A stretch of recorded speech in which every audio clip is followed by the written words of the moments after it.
Hoy vamos a platicar de un tema que para todos es muy delicado porque finalmente estamos inmersos en él, que es la inseguridad en México.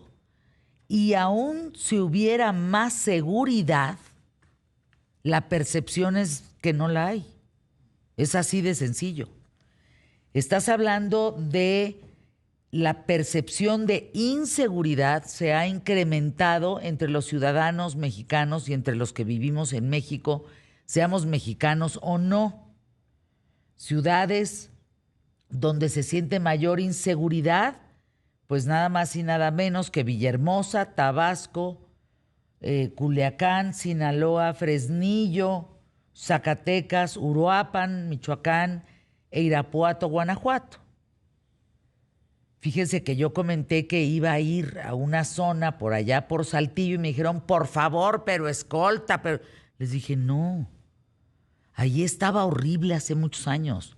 Hoy está muy bien con Manolo Jiménez. La carretera es transitable. Lo peligroso de esa carretera entre Monterrey y Saltillo son los tráilers y su velocidad.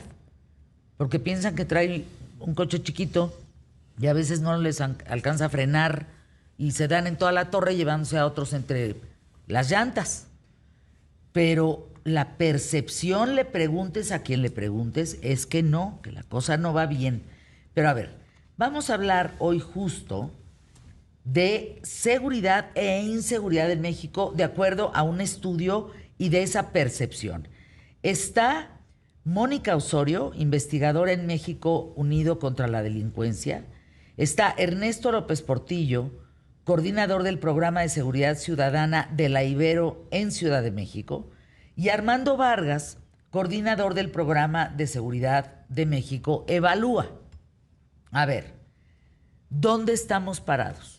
De acuerdo a lo que ustedes saben, Mónica, ¿dónde estamos parados? Bueno, pues estamos parados Ajá. en un gobierno que se ha enfocado definitivamente en la construcción de información a través de estadísticas. Sin embargo, en esta construcción de información es necesario tener en cuenta cuál es el nivel de conocimiento que tiene la población para el uso de estadísticas para evitar malos entendidos, ¿no? Y cómo se va contando la historia. Nos encontramos en un país en el que actualmente, pese a las disminuciones que han existido ni han habido, se siguen registrando más de 30,000 víctimas desde 2018 a nivel nacional año con año, más de 2,000 víctimas mensuales por homicidio, perdón, estoy hablando de homicidio, a nivel mensual, a nivel nacional, y todo esto frente a una dinámica de comunicar que ha habido disminuciones, definitivamente genera como un poquito de conflicto, ¿no? De ¿realmente hay disminución o qué es lo que está pasando? Entonces, por eso el énfasis en que tenemos que tener en cuenta que si queremos comunicar todas estas estadísticas, tenemos que entender qué es lo que está pasando y qué es lo que se está midiendo y qué es lo que se está presentando. A ver, entonces yo ahí brinco a la pregunta anterior. ¿Quién mide? ¿Cuál es la medida adecuada? Porque tú tienes unos datos, yo tengo otros, él tiene otros y tú también. Entonces, pues, ¿cuál es la que cuenta? ¿La que presenta una trinchera en su momento de la mañanera con López Obrador hasta la fecha? ¿La que presentamos nosotros como medio? ¿La que presenta una funeraria? Pues, ¿cuál es la neta? A mí me gusta mucho entrarle a este tema, primero desde un lugar diferente a la seguridad, que es cómo pensamos y cómo sentimos. El premio Nobel Daniel Kahneman, psicólogo premio Nobel de Economía, nos enseña que hay dos sistemas de pensamiento, Fernanda. Y uno es racional, sistema 2, y el sistema 1 es emocional. Si tú sales ahorita y eres víctima, te roban el bolso, lo que sea, ¿tocamos madera? Sí. En ese momento tu percepción de inseguridad se multiplica. Por supuesto. También si te dan noticias una amiga, un amigo, un pariente, también si ves la televisión, etcétera, etcétera. Eso es lo que se llama una experiencia subjetiva que puede ser coherente con lo que le pasa al conjunto de la gente según los registros o no. Depende de tu experiencia más cercana o de la gente cercana que a ti te esté dando información que a ti te haga sentir de cierta manera. Entonces son dos discusiones, Fernanda. Una cosa es la discusión de la calidad de los registros, Ajá. que aquí estamos trabajando mucho, distintas organizaciones y universidades, y otra cosa es qué nos produce temor, qué Ajá. nos produce inseguridad. Son dos discusiones diferentes. Por eso, por ejemplo, cuando caen las Torres Gemelas, se multiplica exponencialmente el temor en Estados Unidos, pero no el delito. Es un ejemplo que utilizamos mucho en las clases. ¿Por qué la gente se sintió con más temor en ese momento? Porque Por vulnerabilidad, pues pero si por tiran qué? las Torres Gemelas, ¿qué no me pueden hacer a mí? eso que acabas de decir es una reacción normal, pero no razonable. Queda claro. Es emotiva. No va a haber un avión cayéndote encima No, al queda siguiente claro. día. Pero Cayeron esos aviones y se multiplicó globalmente el miedo. Entonces, vamos empezando por ahí. Son dos niveles de discusión. cambiaron las reglas de viaje, por ejemplo, en el mundo entero. Sí, es correcto. Tú no tenías los niveles de seguridad de los aeropuertos que hubo después de las caídas de las Torres Gemelas. Yo dije, esto es un momento histórico y va a haber un antes y un después. Porque lo que está sucediendo ahorita no tiene precedentes, pero nos va a cambiar la forma de vida al resto de los 8,000 millones, en ese entonces, 8,500, casi 9,000 millones de habitantes hoy en día. Sí, primero, Fernanda, mucho gusto. De Igualmente, estar aquí Armando, con gracias. ustedes. Un saludo a toda la audiencia. Me parece que la pregunta inicial es fundamental. ¿Dónde estamos? ¿Cuál es el diagnóstico? Pues sí, ¿quién tiene los números? Y hoy, considerando lo que sabemos sobre la calidad de los datos, objetivos, de lo que producimos las organizaciones de la sociedad civil, lo cierto es que el diagnóstico es negativo.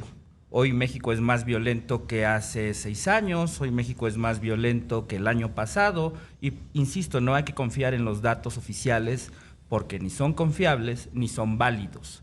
Y el deterioro de la seguridad pública es mucho más grave cuando hablamos específicamente de temas de crimen organizado. Hoy la violencia delictiva en México está profundamente vinculada a las actividades del crimen organizado y a contracorriente de lo que nos dice el discurso oficial. Cada vez vemos más ejecuciones de políticos, cada vez vemos más disturbios carreteros. El conflicto en Sinaloa lleva más de 200 días y se están extendiendo y calentando otros lugares. El conflicto que acaba de pasar en Chiapas, en donde la policía pasa a Guatemala, desde nuestro punto de vista, está anticipando el final de una paz efímera en Chiapas. Entonces, estos eventos, estos conflictos a nivel territorial, estas masacres, estos confrontamientos entre organizaciones criminales, pues sí van muy, digamos, alineados con el incremento de la percepción de la inseguridad y son absolutamente contradictorios a lo que nos dice la narrativa oficial, que no solamente procede con datos poco confiables, sino que también las presenta de manera engañosa, mostrando una perspectiva nacional que invisibiliza las dinámicas regionales, concentrándose en el homicidio doloso que invisibiliza, por ejemplo, el florecimiento del cobro de piso y otras formas de violencia.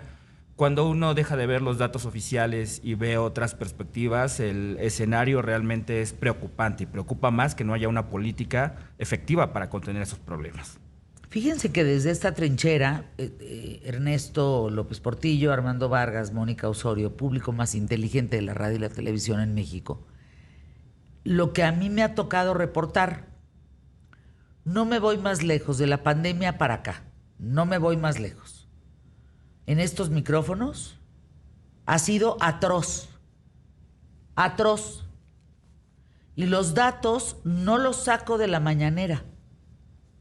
Los datos que he dado no los saco de fuentes del gobierno.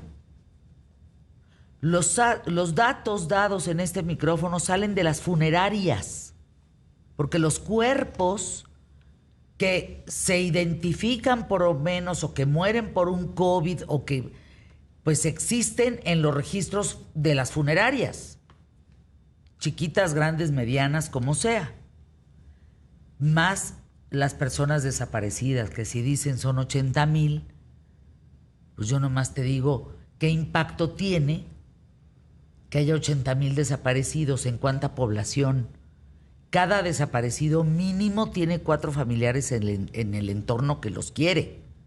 Más amigos, más trabajo, más la escuela, más el entorno.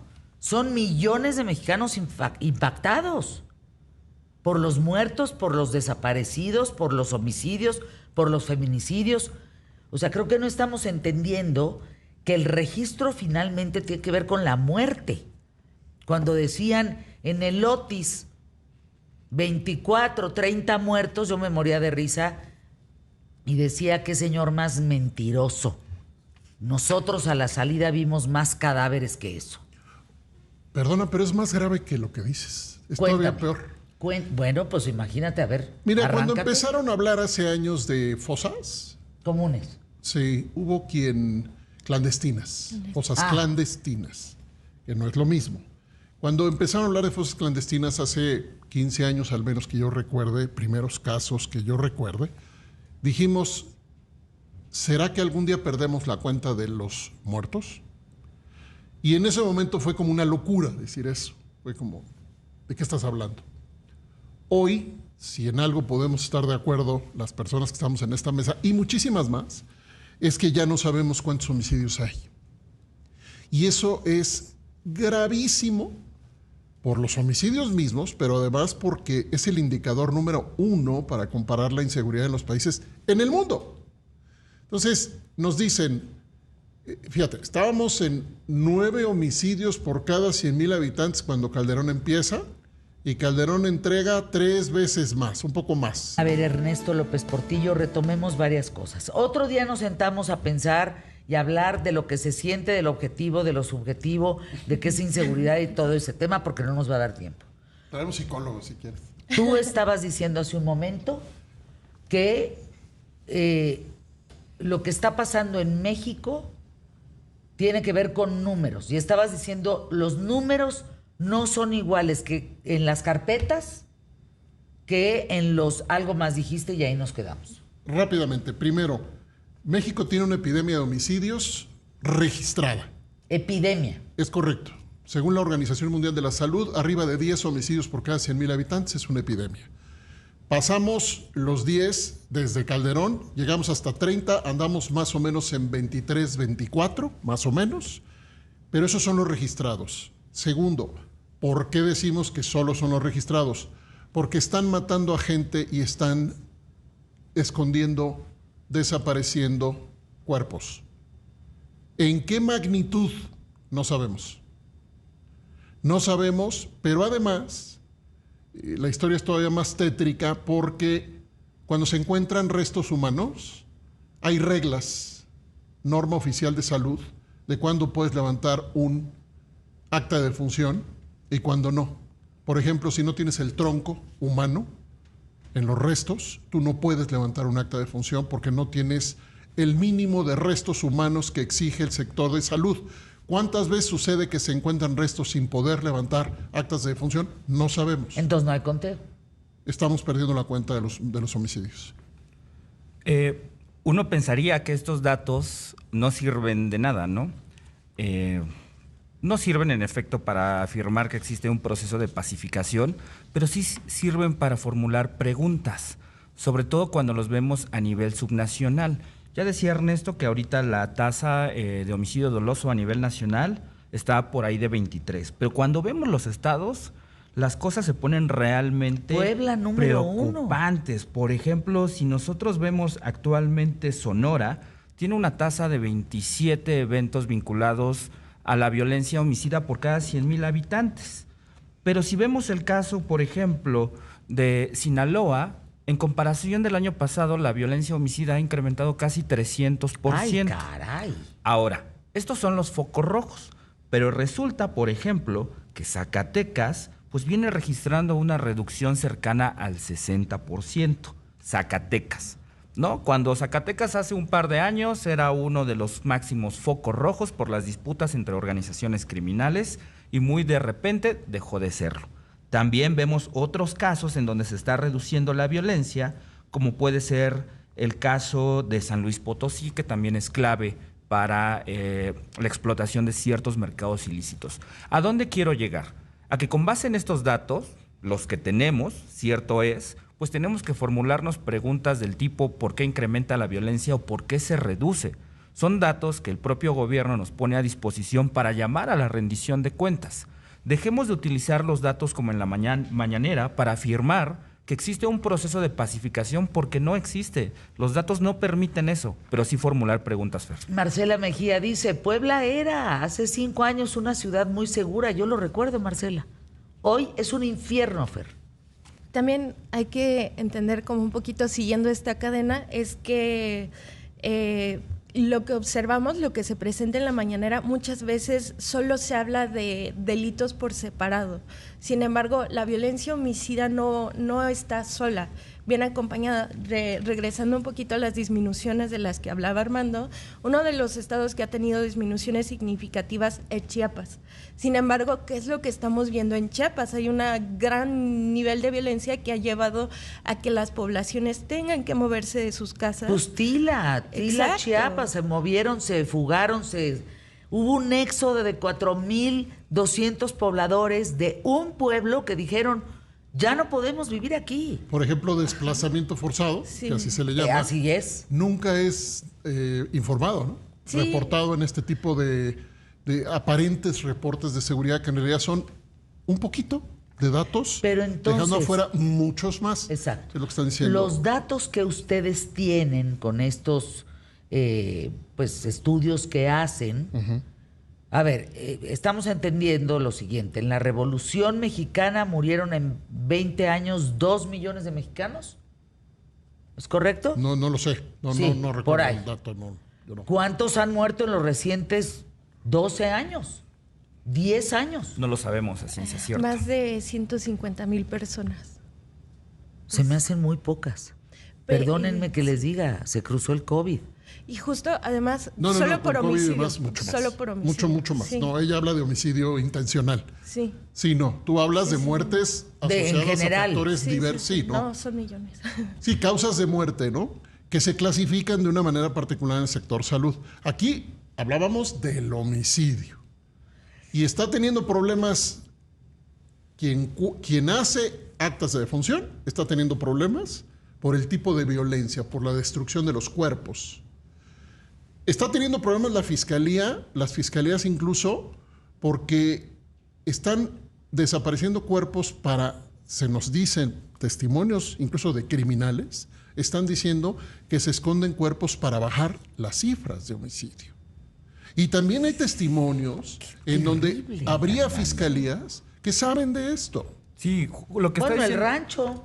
lo que dice Izaguirre, Ernesto, dices. lo que dice Exacto. Ernesto es bien importante, porque a ver, los datos no son confiables y no son válidos, sí, tal vez por debilidades institucionales, esto es porque el gobierno no tiene la capacidad de contar bien, pero me parece que también hay intencionalidades políticas, ¿no? Hay sospechas muy claras de que se esconden los datos desde el gobierno. Es muy claro cómo se disminuye el homicidio doloso e incrementan los otros delitos contra la vida, incrementan los homicidios culposos, incrementan fenómenos que usualmente no incrementaban. Un homicidio culposo es un evento accidental que se debería de mantener estable en torno a un promedio, pero resulta que cuando baja el homicidio doloso, sube el culposo. Ustedes acaban de decir algo muy importante. México evalúa de los 11 estados donde hay más desapariciones que homicidios. Ustedes lo dijeron en un reporte. También lo dice, nosotros lo decimos en Violencia y Pacificación, que publicamos mensualmente, Eso pero es. también lo dice, lo ha dicho Causa en Común. Lo cierto es que se ven muy claros estos A cruces. ver, explica ese cruce rápidamente. Eso que él te pregunté. ¿Ustedes fueron los que dijeron? Mira, te voy a poner concreto el Por dato. favor.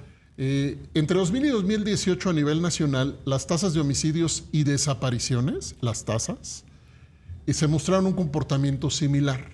Así, es decir, Sí, van No. juntas, van de la mano. relativamente similar. A partir del 2018, Ciudad de México representa un caso excepcionalmente, digamos, un paradigma de cómo han cambiado las cosas. Ajá. Homicidios bajan, según los registros oficiales, 15% entre 18 y 23. Desapariciones aumentan 4 veces.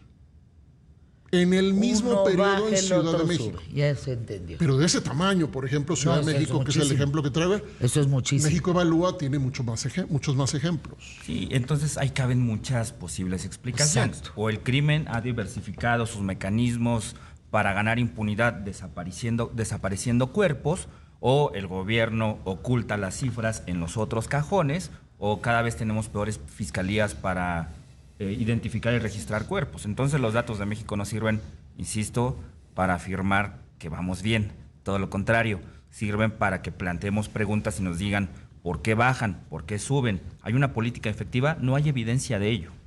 Y ustedes que estudian los casos y que estudian los fenómenos de inseguridad y de seguridad en México, ¿debido a qué está pasando esto? ¿Qué preguntas ustedes se han hecho? ¿Qué es lo que ha pasado que entonces se disparan estas cifras de esta manera?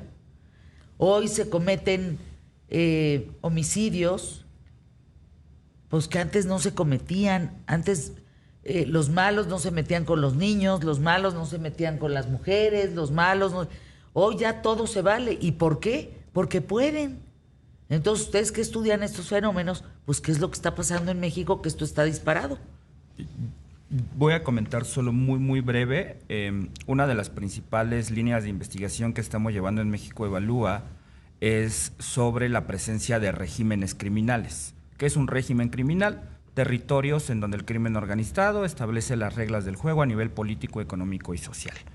Hoy pensamos que hay una reconfiguración muy violenta del régimen criminal, y un caso muy evidente, por supuesto, es Sinaloa, pero también está Chiapas, pero también está Quintana Roo, pero también está la zona metropolitana del Valle de México. Hace unas semanas vimos como el crimen organizado tiene la absoluta capacidad de anular al círculo cercano de la jefa de gobierno de la Ciudad de México. Si eso ocurre en la Ciudad de México, ¿qué le espera a cualquier otro territorio? Se publicó un libro que yo recomiendo mucho. Un minuto. Se publicó un libro que se llama El negocio del crimen. Y más malas noticias, lo siento. América Latina tuvo mejoras económicas y no tuvo mejoras en estos temas. Y es la única región en el mundo que ha presentado una anomalía de esa naturaleza. Contesto directamente a tu pregunta. ¿Qué está pasando? Una reproducción masiva de oportunidades criminales con una contracción imparable de la capacidad disuasiva del Estado. Dicho de manera más sencilla, el Estado no puede parar un fenómeno que se está multiplicando exponencialmente, que es el acceso a trabajo, entre comillas, recursos, incluso mejora social a través del acceso a recursos masivamente creados por mercados ilegales. Regresen, por favor, Ernesto López Portillo, Armando Vargas, Mónica Osorio, uno más picudo, los tres están verdaderamente de atar. Ojalá que los pudieran escuchar la presidente. Ojalá.